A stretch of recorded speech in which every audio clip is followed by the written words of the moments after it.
اللہ کا پیغام مومنوں کے نام، اللہ کا پیغام مومنوں کے نام۔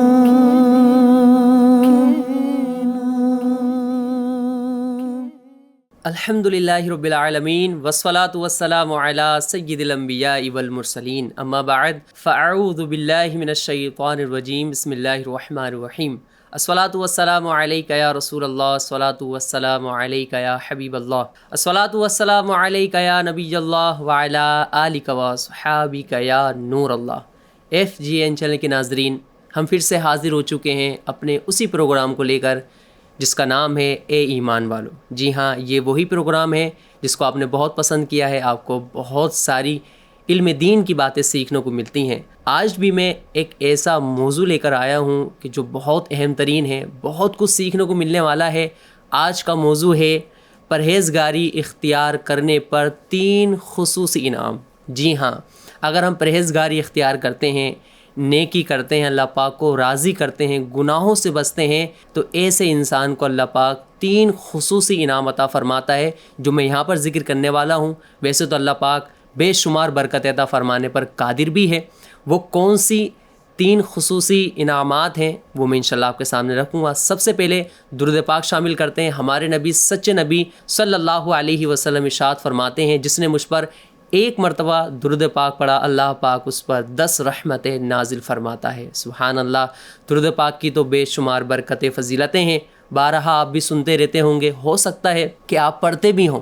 تو میں آپ سے ریکویسٹ کروں گا کہ آپ روزانہ کم سے کم 313 مرتبہ درود پاک پڑھا کریں۔ جی ہاں، درود پاک پڑھنے سے گھر میں برکتیں بھی نازل ہوتی ہیں، مصیبتیں بھی دور ہوتی ہیں۔ تو آئیے نیت کرتے ہیں کہ انشاءاللہ الکریم اپنے نبی صلی اللہ علیہ وسلم پر روزانہ درود پاک پڑھا کریں گے۔ صلو علی الحبیب صلی اللہ علی محمد صلی اللہ علیہ وسلم۔ تو آئیے سب سے پہلے میں آپ کو سناتا ہوں قرآن پاک کی آیت۔ اللہ پاک قرآن پاک میں ارشاد فرماتا ہے، پارہ 9 سورہ انفال کی آیت نمبر 29، یا ایہا الذین آمنوا ان تتقوا اللہ یجعل لکم فرقانا ویکفر عنکم سیئاتکم ویغفر لکم واللہ ذو الفضل العظیم۔ ترجمہ، اے ایمان والو، اگر تم اللہ سے ڈرو گے تو تمہیں حق اور باطل میں فرق کر دینے والا نور عطا فرمائے گا، اور تمہارے گناہ مٹا دے گا، اور تمہاری مغفرت فرما دے گا، اور اللہ بڑے فضل والا ہے۔ سبحان اللہ۔ یہ رہی آیت اور اس کا ترجمہ۔ اب اس آیت کریمہ سے ہمیں کیا سیکھنے کو ملتا ہے؟ میں دوبارہ سے آپ سے بات کہنا چاہوں گا کہ ہمارا جو آج کا موضوع ہے وہ ہے پرہیزگاری اختیار کرنے پر اللہ پاک کون کون سے انعامات عطا فرماتا ہے۔ تو آئیے اس آیت کریمہ سے ہمیں کیا سیکھنے کو ملتا ہے میں آپ کو بتاتا ہوں۔ اس آیت مبارکہ میں اہل ایمان کو بتایا گیا کہ جو شخص اللہ تعالیٰ سے ڈرے اور اس کے حکم پر چلے تو اللہ پاک اسے 3 خصوصی انعام عطا فرماتا ہے۔ جی ہاں، یہ 3 خصوصی انعام کس کو ملیں گے؟ جو اللہ پاک سے ڈرے گا، اللہ پاک کی عبادت کرے گا، پرہیزگاری اختیار کرے گا۔ تو یہ تینوں خصوصیت اور تینوں انعام آپ نے یاد رکھنے ہیں۔ اور وہ کون سی عبادتیں ہیں، ہمیں اللہ پاک سے کس طرح سے ڈرنا ہے، تو یہ بھی آپ نے یاد کرنا ہے، سیکھنا ہے۔ آئیے سب سے پہلے اللہ پاک اسے فرقان عطا فرمائے گا۔ جی ہاں، ایسا فرقان کہ جو حق اور باطل کے درمیان فیصلہ کرنے کی صلاحیت پیدا کرے گا۔ اللہ تعالیٰ اس کے دل کو ایسا نور عطا فرمائے گا جس سے وہ حق اور باطل کے درمیان فیصلہ کر سکتا ہے۔ زبردست انعام ہے اللہ پاک کی طرف سے۔ دیکھیں آپ، اگر کوئی شخص اللہ پاک کی عبادت کرتا ہے، گناہوں سے بچتا ہے، اللہ پاک سے ڈرتا ہے، تو اللہ پاک اسے ایسا نور عطا فرمائے گا کہ جس کے ذریعے وہ بندہ حق اور باطل کے درمیان فیصلہ کر سکتا ہے۔ اور آپ سب جانتے ہیں کہ ہر کسی کو کہیں نہ کہیں، کسی نہ کسی موقع پر فیصلہ کرنے کی ضرورت پڑتی ہے، حاجت پڑتی ہے۔ جی ہاں، اگر میں اپنی بات کروں تو کہیں نہ کہیں مجھے بھی فیصلہ کرنا پڑتا ہے، آپ کو بھی فیصلہ کرنا پڑتا ہوگا۔ کم سے کم انسان اپنی لائف کا تو فیصلہ کرتا ہی ہے۔ پر دیکھیں آپ، جب اللہ پاک کی طرف سے وہ نور ہمیں مل جائے کہ جس کے ذریعے ہم حق اور باطل کے درمیان فیصلہ کر سکتے ہوں، تو آپ سوچیں کس طرح کے فیصلے ہوں گے. سبحان اللہ. تو کیوں نہ ہم پرہیزگاری اختیار کریں. تو سب سے پہلا انعام جو اللہ پاک ہمیں عطا فرمائے گا وہ ایسا نور ہوگا جو حق اور باطل کے درمیان فیصلہ کرنے والا ہوگا. سبحان اللہ. اللہ پاک نے ایک اور مقام پر ارشاد فرمایا ہے, ترجمہ, اور جو اللہ سے ڈرے اللہ اس کے لیے نکلنے کا راستہ بنا دے گا. اس آیت کریمہ کو سامنے رکھتے ہوئے علماء کرام نے بڑی پیاری مثال دی ہے, وہ بھی انشاءاللہ الکریم آپ کے سامنے رکھوں گا. آپ نے سنا ہوگا ایک لفظ تقوی. تقوی کسے کہتے ہیں, اس کی کیا فضیلتیں, اس سے ملتی جلتی اور بھی باتیں بیان کی جاتی ہیں, انشاءاللہ وہ بھی میں آپ کے سامنے رکھوں گا. تقوی کے تعلق سے آتا ہے کہ تقوی عظیم برکت کا سبب ہے. جی ہاں, تقوی عظیم برکات کا سبب ہے کہ متقی آدمی ہر معاملے میں شریعت کے حکم پر عمل کرتا ہے. جی ہاں, جو شریعت پر چلنے والا ہوگا, جو نیک پرہیزگار ہوگا, وہ شریعت کے حکم کے مطابق عمل کرے گا, جس کی وجہ سے بہت سے مقامات پر اسے شریعت کی آسانیاں نصیب ہوں گی.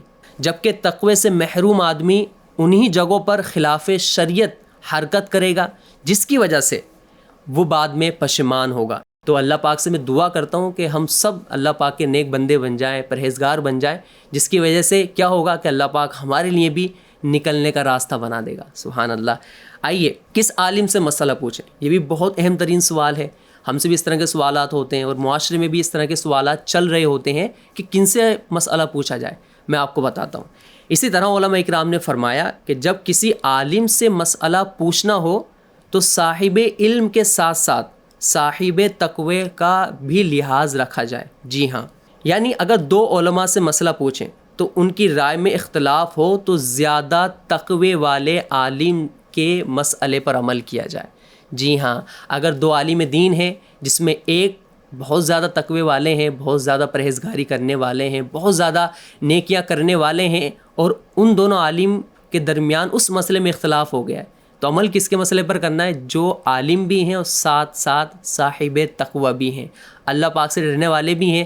کیونکہ جو اللہ پاک سے ڈرنے والے ہوتے ہیں وہ شریعت کو سامنے رکھتے ہوئے بہت سی حکمتیں بھی بیان کرتے ہیں, اور اللہ پاک کی رضا اور اللہ پاک کا خوف ان کے سامنے ہوتا ہے.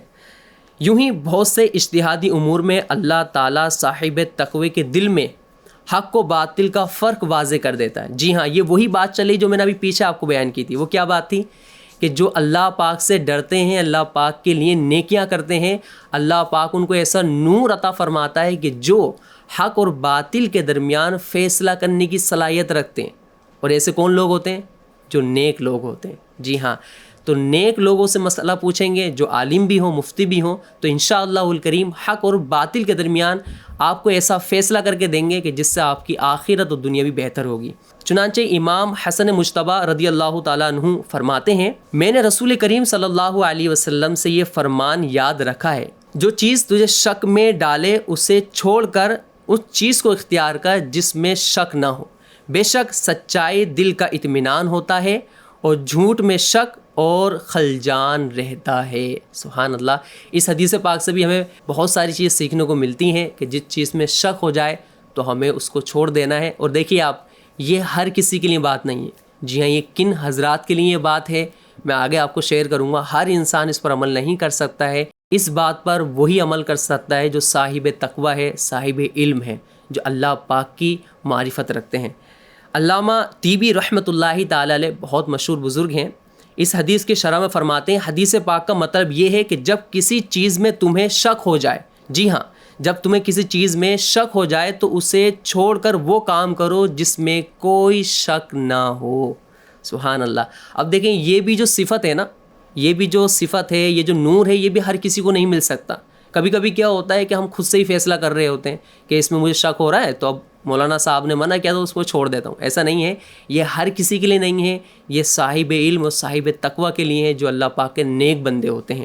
حدیث شریف کے الفاظ فَإِنَّ الصِّدْقَ طُمَأْنِنَةٌ کی تشریح کرتے ہوئے فرماتے ہیں, جب تمہارا نفس کسی کام کے بارے میں شک میں پڑ جائے تو اسے چھوڑ دو, کیونکہ مومن کا نفس سچی بات پر مطمئن ہوتا ہے. جی ہاں, کتنا پیارا جملہ ہے, کیونکہ مومن کا نفس سچی بات پر مطمئن ہوتا ہے, اور کسی کام پر نفس کا مطمئن نہ ہونا اس کام کے باطل ہونے کی دلیل ہے. لہٰذا اس کام کو کرنے سے بچو, اور کسی کام پر نفس کا مطمئن ہونا اس کام کے صحیح ہونے کی دلیل ہے، لہٰذا اس کام کو کر لو جس پر تمہارا نفس مطمئن ہو۔ لیکن یہ بات، جی پہلے ہی میں نے آپ کو یہ عرض کی تھی، لیکن یہ بات ان نفوس قدسیہ کے لیے ہیں جو اللہ پاک کی اطاعت کرتے ہیں، اللہ پاک کی معرفت رکھتے ہیں، جو علم والے ہیں، تقوی والے ہیں۔ یہ ہر کسی کے لیے نہیں ہے، پر اگر آپ کو اس معاملے میں فیصلہ کروانا ہے تو آپ ضرور مفتیان کرام کے پاس جائیں اور اس مسئلے کو رکھیں، خود سے فیصلہ نہ کریں۔ آپ سے ریکویسٹ ہے، جو صاحب تقوی ہیں، صاحب علم، ان سے پوچھیں گے تو انشاءاللہ الکریم آپ کو صحیح فیصلہ مل جائے گا۔ آگے چلتے ہیں، دل کا فتویٰ کیا ہے؟ ہو سکتا ہے کہ معاشرے میں ایک یہ بھی سوال چلتا ہو کہ میرا دل جو کہتا ہے نا میں وہ کروں گا، ہوتا نہیں ہوتا، ہم اپنے دل سے فتویٰ لے رہے ہوتے ہیں، ہم اپنے دل سے بات پوچھ رہے ہوتے ہیں۔ یہ بھی ایک چیز ہے لوگوں میں چل رہی ہوتی ہے کہ جو ہمارا من کہے گا وہ ہم کریں گے، جو ہمارا دل کہے گا وہ ہم کریں گے، جو ہمیں اچھا لگے گا ہم وہ کریں گے۔ آپ کو کیا اچھا لگ رہا ہے، کیا برا لگ رہا ہے، اس کا فیصلہ آپ نہیں کر سکتے، اس کا فیصلہ شریعت کرتی ہے۔ اگزامپل میں آپ کو عرض کروں، معاذ اللہ ثم معاذ اللہ، بہت سے لوگوں کا یہ ذہن ہوتا ہے کہ ہم جو ہے شریف پردہ نہیں کریں گے، اپنی خواتین کو شریف پردہ نہیں کروائیں گے کیونکہ ان کا دل نہیں ماننا ہوتا ہے۔ تو آپ کے ماننے یا نہ ماننے سے کچھ نہیں ہوگا، ہم سب مسلمان ہیں، شریعت جو ہم سے کہتی ہے، قرآن و حدیث جو ہم سے کہتا ہے، ہمیں اس پر عمل کرنا ہے۔ علماء کرام ہماری کیا رہنمائی کرتے ہیں، چاہے وہ شریف پردے کے لحاظ سے ہو، چاہے وہ بقرہ عید میٹھی عید کے حوالے سے ہو، چاہے وہ روزے کے حوالے سے ہو، چاہے وہ سفر کے حوالے سے ہو، ایوری تھنگ جو بھی شرعی مسائل ہیں اس میں ہم خود سے فیصلہ نہیں کر سکتے۔ اگر فیصلہ کروانا ہے تو ہمیں عالم دین سے جا کر مسئلہ پوچھنا ہوگا جو ہماری صحیح معنوں میں رہنمائی کر سکے، ٹھیک ہے۔ آئیے، دل کا فتویٰ کیا ہے میں آپ کو اس کے حوالے سے بتاؤں گا۔ اسی مفہوم کی ایک حدیث مبارکہ ہے، چنانچہ حضرت سیدنا واسبہ بن معبد سے روایت ہے، رسول کریم صلی اللہ علیہ وسلم نے فرمایا، اے واسبہ، تم نیکی اور گناہ کے متعلق پوچھنے آئے ہو؟ میں نے عرض کی، جی ہاں۔ فرماتے ہیں کہ حضور پر نور صلی اللہ علیہ وسلم نے اپنی انگلیاں جمع کر کے ان کے سینے پر لگائیں اور 3 بار فرمایا، اپنے دل سے فتویٰ لے لیا کرو۔ کیا فرمایا حضور نے؟ اپنے دل سے فتویٰ لے لیا کرو، نیکی وہ ہے۔ سبحان اللہ، بڑے پیارے جملے ہیں، ہم سب کو یاد رکھنا ہے۔ نبی پاک صلی اللہ علیہ وسلم ارشاد فرما رہے ہیں، نیکی وہ ہے جس پر طبیعت جمے اور جس پر دل مطمئن ہو، اور گناہ وہ ہے جو طبیعت میں چبھے اور دل میں کھٹکے، اگرچہ لوگ اس کا فتویٰ دے دیں۔ سبحان اللہ۔ اب دیکھیں آپ، یہ بھی کیفیت ہر کسی پر طاری نہیں ہو سکتی۔ جی ہاں، کیا فرما رہے ہیں حضور؟ نیکی وہ ہے جس پر طبیعت جمے اور جس پر دل مطمئن ہو۔ اب ہر کوئی اس کا فیصلہ نہیں کر سکتا ہے، وہی لوگ فیصلہ کر سکتے ہیں، یا وہی لوگ ہمیں بتا سکتے ہیں جو صاحب علم ہیں اور صاحب تقوی ہیں۔ کبھی ایسا آپ نہ کیجیے گا کہ آپ نیکی کو محسوس تو کر رہے ہیں پر آپ کا دل نہیں جم رہا، تو آپ سوچیں گے یہ نیکی نہیں ہے، اور جس پر آپ کا دل جم رہا ہے ہو سکتا ہے معاذ اللہ ثم معاذ اللہ وہ گناہ ہو، تو آپ کہیں یہ نہ کہیں کہ میرا دل تو جم رہا ہے، تو اگرچہ وہ گناہ ہے۔ تو جی ہاں، ہم فیصلہ نہیں کر سکتے، فیصلہ صرف اور صرف وہی کریں گے جو صاحب علم ہے اور صاحب تقوی ہے۔ اچھا، ایک اور چیز ہے، دل کا فتویٰ کس سے لیں؟ ایک تو ابھی آپ نے سنا دل کا فتویٰ نا، دل کا فتویٰ لینا کس سے ہے یہ بھی میں آپ کو بتاتا چلوں۔ آپ نے یہ کرنا نہیں ہے، آپ کو نالج میں بتا رہا ہوں، شریعت کے جو احکامات ہیں وہ آپ کے سامنے رکھ رہا ہوں۔ یہ حکم مجتہدین کے لیے، جی ہاں، دل کا فتویٰ کس سے لینا ہے؟ یہ حکم مجتہدین کے لیے ہے، جو اجتہاد کرتے ہیں، جو مسائل کو نکالتے ہیں، اور ہم مجتہد نہیں ہیں، ٹھیک ہے؟ تو جو مسئلے ہمارے سامنے آ چکے ہیں ہم اس پر عمل کرنا ہے۔ یہ حکم مجتہدین کے لیے ہے، یا عام امور حیات میں شک کی جگہ پر صاف دل متقین کے لیے ہیں۔ جی ہاں، اور دل سے فتویٰ لینے کا مرتبہ تبھی ملتا ہے جب آدمی تقوی کے اعلیٰ درجے پر فائز ہو جاتا ہے۔ جی ہاں، جو تقوی کے اعلیٰ درجے پر فائز ہو چکے ہیں وہ اپنے دل سے فتویٰ لے سکتے ہیں، پر یہ ہر کسی کے لیے نہیں ہے۔ تو اگر ہم چاہتے ہیں کہ ہم بھی صاحب تقوی بن جائیں، صاحب علم بن جائیں، تو ہمیں کیا کرنا ہے؟ دین کا علم حاصل کرنا ہوگا، ساتھ ہی ساتھ اللہ پاک کی پرہیزگاری اختیار کرنی پڑے گی، اللہ پاک سے ڈرنا ہوگا، ہر اس چیز کو چھوڑنا ہوگا جس سے اللہ پاک اور اس کے رسول صلی اللہ علیہ وسلم ناراض ہوتے ہوں، اور ہمیں ہر اس کام کو کرنا ہوگا جس سے اللہ پاک اور اس کے نبی صلی اللہ علیہ وسلم راضی ہوتے ہوں۔ تب جا کر آپ اور میں صاحب تقوی بن سکتے ہیں۔ پر یہ بھی یاد رکھیں، میں نے پیچھے بھی آپ کو بتا دیا، یہ حکم مجتہدین کے لیے ہے۔ اللہ پاک ہم سب کو علم نافع عطا فرمائے۔ یہاں ایک بات ہمیں یاد رکھنی ہے، جی ہاں بہت اہم ترین بات عرض کرنے جا رہا ہوں، اور یہ آخری بات ہے۔ یہاں یاد رکھیں کہ علماء مجتہدین یا ان کے متبعین کا فتویٰ جہاں موجود ہے وہاں فتوے پر عمل کیا جائے۔ شرعی فتوے کے برخلاف دل کے فتوے پر عمل نہیں ہو سکتا۔ جی ہاں، جب شرعی فتویٰ آ چکا ہے تو اب دل کے فتوے پر عمل نہیں ہو سکتا ہے۔ اللہ پاک ہم سب کو علم دین کے نور سے مالا مال فرمائے۔ اللہ پاک ہم سب کو نیک پرہیزگار لوگوں میں شمار فرمائے۔ میں آپ سب سے گزارش کروں گا، یہاں پر آپ نے جو بھی کچھ سیکھا ہے اس پر ضرور عمل کیجیے گا۔ اور دو بات آپ کو آخر میں کہنا چاہوں گا کہ شرعی مسائل میں خود سے فیصلہ نہ کریں، صاحب علم صاحب تقوی جو ان سے آپ اپنے مسئلے کو پوچھیں تاکہ دنیا اور آخرت آپ کی سنبھل کر رہیں۔ اللہ پاک ہم سب کو اپنی رضا والی زندگی نصیب فرمائے۔ جزاک اللہ خیرہ۔ ملیں گے انشاءاللہ الکریم ایک نیو موضوع کے ساتھ، تب تک آپ اپنا خاص خیال رکھیں، ہمارا FGN چینل دیکھتے رہیں۔ صلو علی الحبیب صلی اللہ علی محمد صلی اللہ علیہ وسلم۔ اللہ کا پیغام